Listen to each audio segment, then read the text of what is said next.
Oke, terima kasih udah klik video ini. Tapi jangan lupa subscribe, like, dan komen. Juga share juga ke teman-teman kalian. Karena subscribe itu sedekah, guys. Karena subscribe itu membantu orang lain. Ya, teruntuk saya gitu kan. Oke, terima kasih. Oke, kali ini saya ada program baru. Itu namanya Dodido Ghost Story.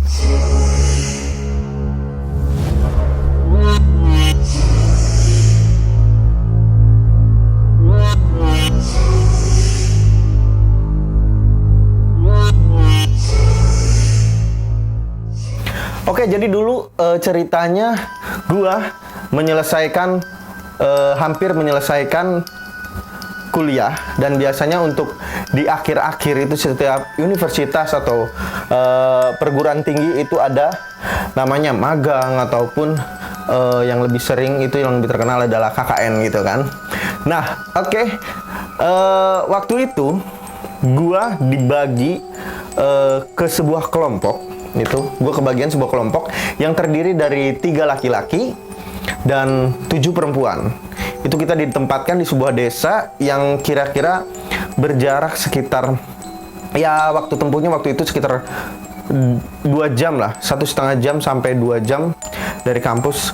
Dan kebetulan tempat itu aksesnya lumayan mudah, tapi juga tak semudah yang dibayangkan. Apa sih, pokoknya itu aksesnya ya lumayan sulit lah, karena itu desa berada di sebuah lembah gitu, sebuah lembah di antara bukit-bukit.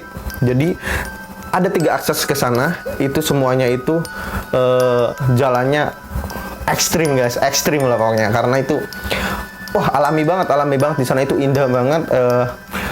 Jiwa gotong royong masyarakat itu masih tinggi banget dan luar biasa. Jadi kita serasa punya keluarga baru di desa KKN itu. Nah, oke, langsung saja gue perkenalkan teman-teman gue itu ya, pakai nama samaran ya. Nah, itu yang pertama itu si cowoknya itu ada si Mamat, lalu ada si Dani, terus ada ceweknya ada si Indah, ada si Setia, ada si gue lupa ada si Ami, terus ada si Yuli, ada si Wiwi, terus ada si Permata, dan ada juga si Fedia. Nah, oke. Di antara teman-teman KKN itu emang yang paling akrab ibaratnya, karena kita meskipun satu kampus kurang kenal sama satu sama lain karena cukup banyak mahasiswa. Itu saya udah kenal karena sering main bareng. Itu ada cowoknya itu ada si Mamat, dan si ceweknya itu si Setia, karena udah kenal lama ya sama dia itu. Dan kebetulan waktu itu akhirnya kita berangkatlah ke desa itu. Berangkat. Kebetulan saya bareng si Setia, karena si Setia itu karena udah lama ya kenal, jadi berangkat bareng. Kita bawa semua barang-barang ke sana. Terus ya seperti biasa kita perkenalan diserahkan dulu kan sama dosen kita, diserahkan ke bukan salah satu, jadi ke kayak lurah gitu kan, kayak lurah gitu, kepala desa kita diserahkan. Dan akhirnya dari kepala desa kita biasa kenal-kenalan semua perangkat desa, lalu diserahkanlah ke salah satu warga yang udah dipesan tempat tinggalnya. Itu kebetulan si salah satu warga itu punya anak dan punya rumah anaknya gitu kan, kosong. Gimana? Pokoknya ada rumah satu, punya anaknya. Kebetulan anaknya itu sedang ke kota, jadi rumahnya itu kosong. Nah, akhirnya kita ditempatkan di situ.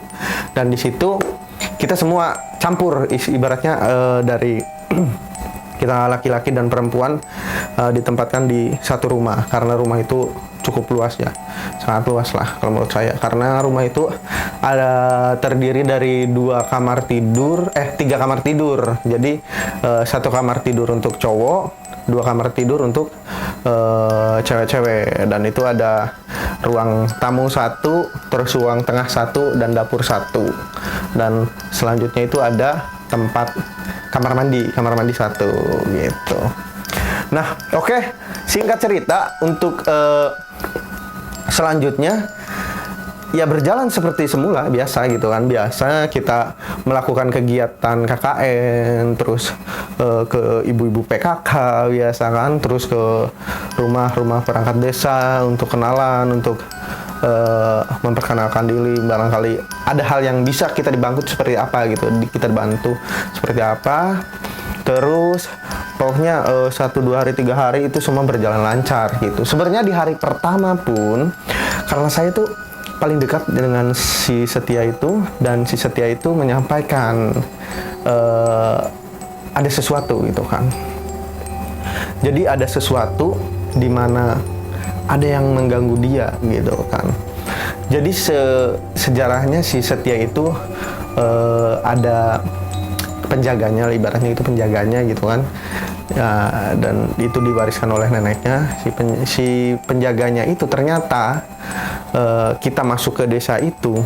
Nah, si makhluk-makhluk di desa itu tuh kurang suka dengan kedatangan bukan si Setianya ya, jadi si makhluk-makhluk yang di dekat dia gitu. Jadi si makhluk-makhluk di sana itu maksudnya tidak suka dengan keberadaan si penjaga yang menjaga si Setia itu gitu kan, si cewek itu gitu kan. Nah, akhirnya si dia itu cerita sama saya bahwasanya bro, ini ada yang ngikutin nih, ada yang liatin katanya. Kadang ada yang mau nyoba nyerang juga. Saya kan ini untuk menjaga sebuah kelompok agar tetap terjaga harmonis.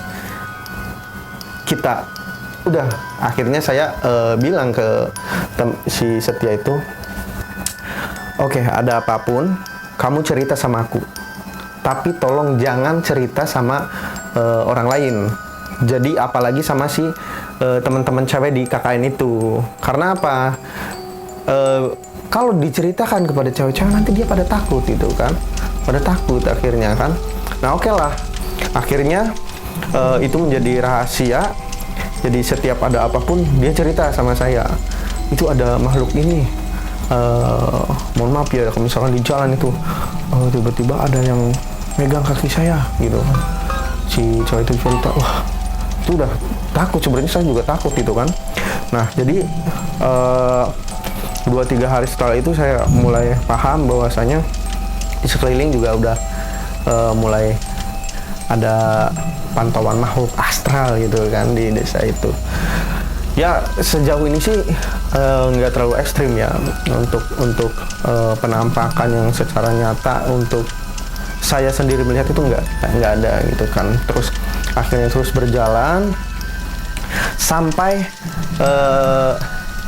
masuk itu ke, nah ada cerita. Jadi kita bersama pemuda sana melakukan kerja bakti, dan akhirnya kita kenal akrab sama pemuda, dan akhirnya pemuda itu ayolah pada main ke sini gitu kan. Akhirnya main ke tempat kami gitu kan. Nah, waktu itu kita diajak sama pemuda-pemuda sana untuk ke tempat wisata. Ibaratnya bukan wisata umum ya, ibaratnya wisata warga-warga desa sana lah gitu kan. Itu ke sebuah bukit yang dimana di bukit situ itu kita bisa melihat keseluruhan desa gitu kan, dari ketinggian. Wah, indah sekali gitu kan. Nah, di situ terus ada salah satu pemuda yang menyarankan, ayo kita ke air terjun gitu. Wah, ternyata ada air terjun juga ya, semangat dong, ayolah kita ke air terjun itu. Nah, akhirnya kita turun ke bawah ke air terjun itu, dan itu air terjun itu benar-benar belum terjamah. Jadi kalaupun ada yang ke sana itu paling hanya warga-warga situ kan. Kita warga yang dari luar desa itu diajak ke sana, itu nggak ada akses sama sekali. Jadi kita lewat pun itu harus istilahnya nebang pohon gitu kan, nebang ranting kecil lah gitu kan untuk bisa lewat ke sana, jalan kaki terus masuk menyusuri. Nah akhirnya ketemulah di sebuah air terjun gitu kan. Nah di air terjun itu kita berfoto-foto, ada yang mandi juga kan, mandi kecil gitu kan, sampai si teman cewekku yang dia bisa melihat itu bilang, ini di sini ada liatin aku terus gitu kan. Wah, agak merinding kan, ada ngeliatin. Iya, posisinya di mana itu kan, itu ada di atas gitu kan, pas di puncak air terjun itu. Aku lihat kan, nah pas dilihat nggak ada, kita emang nggak ngelihat apa-apa, yang lihat hanyalah sebuah air terjun gitu kan. Nah yaudahlah, akhirnya itu berlalu aja, kita pulang agak sore gitu, pulang sampai rumah. Dan di rumah itu ya seperti biasa, kita masak, kita makan, kita cerita, kita nge-review kegiatan kita sehari-hari gitu kan. Jadi di kegiatan KKN itu misalkan di malam hari ini kita ada evaluasi kegiatan apa yang tadi dilakukan dan hasilnya seperti apa, terus besok apa yang akan kita lakukan, terus ada pembagian, ada yang nanti ke dusun ini, ada yang ke dusun sana. Jadi dalam satu desa itu ada beberapa dusun, dan ada yang ke ibu-ibu PKK atau ke tempat kerja bakti, seperti itu. Kita terus menyusun seperti itu. Dan akhirnya pas di hari ke-7 setelah kita menetap di sana, akhirnya kita istilahnya silaturahmi ke salah satu perangkat desa di sana. Lalu di sana kita bercerita gimana, ditanya kan sama si perangkat desa itu, gimana setelah di sini 1 minggu di sini, betah? Ya kita jawab alhamdulillah betah. Warga-warga di sini juga welcome gitu kan, membantu kita kebutuhan apa. Kadang kita nggak minta pun ada yang ngirimin makanan ke tempat base camp kita ya, posko KKN kita gitu kan. Alhamdulillah warganya sangat baik sekali kan. Nah di saat situlah terceletuklah kata kalau di mana di posko itu aman kan gitu kan. Adalah yang nyeletuk itu dari si cowok itu gitu kan. Sebenarnya ada ya, biasalah makhluk gitu kan. Jadi diceritakan oleh sama si temanku itu, kalau nggak salah si Mamat itu kan, dia nyeritain ternyata dia juga mengalami apa yang dirasakan gitu kan. Nah dirasakan katanya ada makhluk lah kadang terlihat gitu, padahal aku nggak pernah ngeliat apa-apa gitu, kata teman, katanya ada gitu. Terus ya biasalah katanya ada yang nungguin di situ. Nah akhirnya diceritakan lah semua itu kan, diceritakan hal-hal goib yang terjadi selama 7 hari. Nah parahnya terdengarlah oleh si cewek-cewek kan. Sebenarnya kita tuh cowok-cowok di luar gitu kan.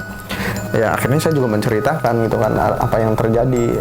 Ya saya mau nggak ngelihat secara pasti gitu, cuman hanya merasakan gitu kan. Akhirnya terdengar lah itu sama cewek-cewek di dalam itu kan, kita di luar tuh sama si perangkat desanya itu, yang bapak-bapak, si cewek-cewek sama ibu-ibunya di dalam gitu kan. Nah terdengarlah itu kan, jadi pada ketakutan. Nah setelah kita pulang dari sana, itu yang tadinya hawanya ceria akhirnya agak-agak murung gitu, yang murung banget enggak, jadi agak-agak hening gitu. Jadi aura negatif di sana itu tiba-tiba muncul dengan kuat. Nah si cewek yang biasanya mau masak pun atau ya udah ke dapur aja, dapur biasa, bahkan ke kamar mandi, yang biasanya berani sendiri tiba-tiba minta antar temannya lah, terus minta ditungguin temannya lah, akhirnya ke sana lah. Padahal itu hanya di belakang aja. Emang kamar mandinya itu terletak di belakang dan agak terbuka, jadi bukan di dalam rumah, jadi di belakang. Nah gitu. Nah sampai akhirnya si temen cewek yang biasa ngeliat itu, si Setia itu, dia cerita. Sebenarnya ceritanya itu pas di rumah si perangkat desa itu. Katanya, bro, kamu tahu nggak? Selama 7 hari ini katanya kamu tidur di kamar. Jadi aku tidur di kamar nih, di kamar cowok tidur. pertama berdua sama temanku yang cowok. Nah temanku yang cowok satu lagi depan TV gitu kan. Nah teman cowok berdua itu malam pertama masih tidur bareng tuh. Nah malam kedua dan selanjutnya sampai malam ketujuh itu si teman cowok tuh nggak tidur di sana, dia tidur depan TV terus. Aku kira wah ini jangan-jangan terganggu sama aku ngorok gitu kan tidurnya gitu kan. Nah di situ udahlah berpikirnya positif gitu kan. Nah dia itu cerita, si Setia itu cerita bahwasanya sebenarnya kamu tuh selama 7 hari itu tidurnya nyenyak nggak? Nyenyak aja gitu kan. Aku jawab ya nyenyak aja gitu. Kamu tau nggak sebenarnya selama kamu tidur itu ada yang ngelonin gitu kan, bahasanya ngelonin itu apa? Yang ngelonin gitu kayak ada yang tidur di sebelah sambil puk kau gitu kan. Oh ngelonin, mepende kalau bahasa Sunda tuh kan, mepende. Ah maksudnya yang ngelonin siapa gitu? Itu ada makhluk gede hitam tinggi yang ngelonin kamu. Wah, tapi aku nggak merasakan apa-apa bro. Wah, merinding aja. Aduh, merinding. Oke, nggak apa-apa, kita lanjut aja. Jadi itu ada yang ngelonin kamu. Jadi selama kamu tidur itu ada yang ngelonin, itu bentuknya gede, hitam tinggi. Wah, anjir genderuwo ini coy.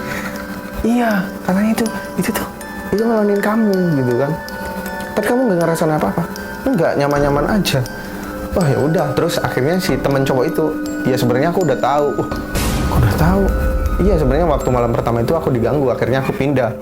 Oh ternyata si temanku itu yang pindah, si cowok itu dari kamar tidur itu karena dia ngerasa ada yang ngeganggu di kamar itu. Nah akhirnya setelah kita pulang di situ kan, udah posisi di kosan kembali, di kosan, dimana di posko KKN itu udah suasananya negatifnya muncul lah. Akhirnya aku memutuskan untuk tidur di depan TV juga gitu kan. Jadi di ruang tengah itu aku tidur di situ, ada yang cowok-cowok di situlah semuanya kan. Terus setelah pindah keesokan harinya aku jatuh sakit bro. Saya akhirnya jatuh sakit tuh. Sakit itu benar-benar demam itu kan. Aku kira wah ini kenapa? Padahal malamnya itu biasa aja gitu. Ataukah gara-gara aku pindah gitu kan dari si kamar itu, jadi aku dibikin sakit? Nggak tahu lah itu kan. Allahu a'lam itu kan. Terus akhirnya ya udahlah. Terus hari demi hari itu suasana makin aura negatif tuh makin tumbuh. Terus kadang si Setia itu cerita, bro itu di jendela sebelah sini suka ada yang ngintipin. Siapa? Anak-anak kecil ya katanya. Enggak itu bentuknya agak kurang jelas tapi ada yang ngintipin gitu. Wah gila. Terusan wah ngeri banget itu pokoknya. Nah sampai akhirnya kita ada tawaran dari pemuda-pemuda sana untuk udah daripada takut, ayolah kita bakar-bakar. Kita akhirnya mempersiapkan bikin ayam bakar gitu kan, sama semua teman-teman seposko KKN di situ. Terus ada pemuda-pemuda pada itu rame banget itu. Alhamdulillah kita dapat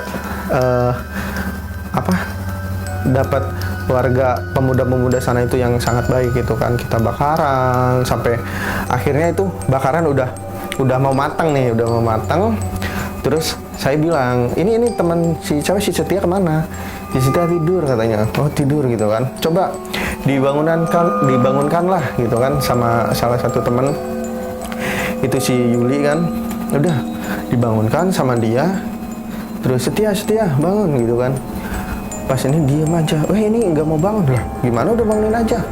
Pas dibangunin dia ngejerit gitu kan. Wah apaan gitu kan. Aku segera langsung nengok kan ke sana, lihat katanya tadi matanya melotot lah. Jadi si Setia itu ternyata kesurupan bro, itu. Akhirnya wah kita semua panik gitu, gimana itu si makanan mau matang.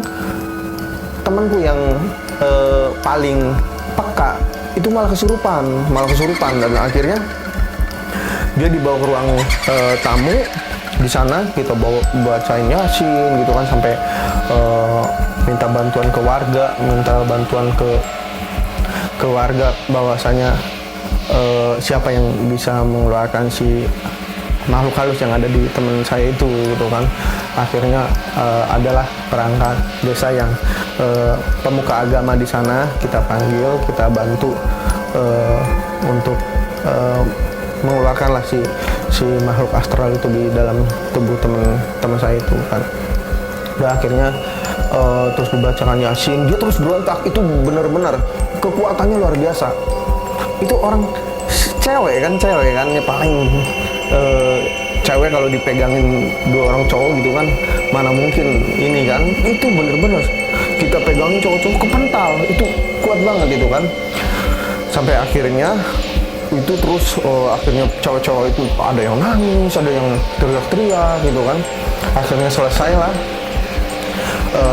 Alhamdulillah si makhluk halusnya keluar gitu kan. Nah setelah itu udah kayak biasa, teman saya itu akhirnya ketawa-ketawa biasa, akhirnya menceritakan apa ketegangan yang terjadi selama dia kesurupan gitu kan. Dan setelah kejadian itu semua cewek itu nggak ada yang tidur di kamar, semua tidur di ruang tamu gitu, cowok-cowok tidur di ruang tengah gitu kan. Nah itu berjejer. Jadi diceritakan di sana katanya semenjak kita ke sebuah air terjun yang benar-benar belum terjamah, itu ada sosok yang dikatakan itu ilmu negatifnya bukan ilmu negatif, jadi aura negatifnya itu sangat kuat. Itu kalau si Setia bilang itu sih kayak iblis-iblis gitu katanya. Entahlah itu, pokoknya bentuknya matanya merah, terus kekuatannya sangat kuat itu, bahkan melebihi si genderuwo yang ada di posko itu gitu kan, posko KKN itu. Nah itu kebawa lah ke situ, dan mungkin agak terganggu atas kita kehadiran di sana. Apalagi ada sosok atau hal yang tidak diterima di sana, di lingkungan sana gitu, yaitu sosok penjaga si Setia itu gitu kan. Nah akhirnya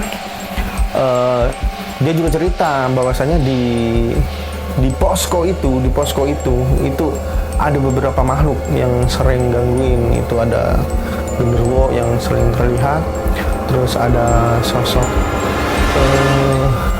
kuntilanak yang ada di atas lemari kamar si cewek gitu kan, kamar tengah si cewek itu. Akhirnya si cewek itu keluar dari sana kan, nggak ada yang berani. Nah di kamar yang depannya lagi ada kamar cewek, jadi si genderuwo itu di kamar cowok, si kuntilanak itu di kamar cewek, dan satunya lagi di kamar depan itu ada sosok yang suka ngintip gitu kan. Akhirnya nggak ada, udah semua jadi aura negatif itu tambah parah lagi gitu kan. Jadi kerasa banget. Jadi begitu siang, ya udah siang itu seperti biasa gitu kan. Jadi begitu malam maghrib set, udah muncul aura negatifnya itu sangat kuat bro. Itu hampir setiap malam itu ada aja kejadian yang ada barang jatuh lah, atau misalkan teman-teman ada yang lihat inilah sosok putih lah gitu kan. Sampai akhirnya ada cerita gitu kan, si Setia itu. Jadi jam 10 malam, itu masih jam 10 malam, dia mau ke belakang, ada yang nyuci belakang kan gitu kan. Dia lagi kebelet banget, weh siapa dong gantian nyuci, gantian mau ke belakang nih gitu kan. Nggak ada yang nyuci, itu nggak serok gitu doang kan. Begitu dilihat itu ternyata bukan teman KKN kita bro, itu ada sosok makhluk putih berambut panjang. Itu gila nih, ending lagi. Udah pokoknya itu kejadian itu. Nah selain di mana kejadian di posko KKN, begitu saya pergi keluar sama si Setia itu, pasti ada yang gangguin bro. Itu pasti ada yang gangguin. Dan itu biasanya sampai waktu itu kita jalan pakai motor, terus jadi kita mau keluar desa itu ngelewatin 2 makam. Jadi ada 2 makam, satu terus satunya lagi ada makam. Nah ini jalan di sini gitu kan. Nah itu sepanjang itu dia teriak-teriak. Itu kan gila nggak? Dia katanya ada yang megang kakinya gitu. Wah tolong ini ada kakinya. Dia tepuk-tepuk aja kakinya. Mana nggak ada apa-apa gitu. Jadi nggak cuman di posko ya, tapi di luar pun seram gitu. Tapi emang kalau di posko itu kenapa menjadi sangat kuat? Oke, selanjutnya kembali lagi ke posko. Jadi di posko itu akhirnya ya suasananya seperti itu terus gitu kan. Kita coba sampai berdiskusi, ayolah coba kita bangun aura positif, jangan selalu ada rasa ketakutan gitu. Akhirnya aura negatif itu terus tumbuh dan terus membuat aura negatif itu menguasai lingkungan kita gitu. Kita terus mencoba terus menghidupkan rasa-rasa aura positif kita gitu kan.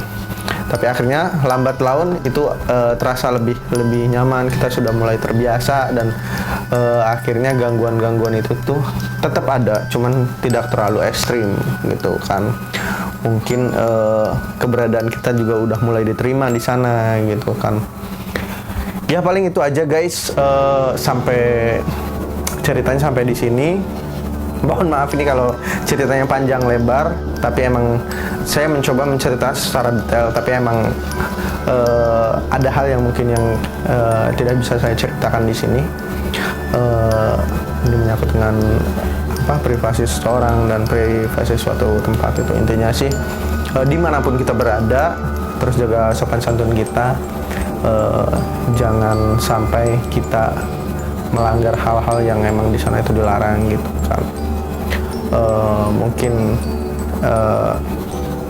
kita semena-mena itu juga nggak boleh gitu. Apalagi tempat yang kita kunjungi adalah tempat yang baru gitu. Oke guys, terima kasih udah nonton video ini. Buat teman-teman yang punya cerita mistis, boleh kirim DM ke IG saya di @dodido, O-nya pakai angka 0 ya. Nah, silakan, nanti saya akan ceritakan di sini. Insya Allah kalau ini berjalan lancar, semoga aja lancar.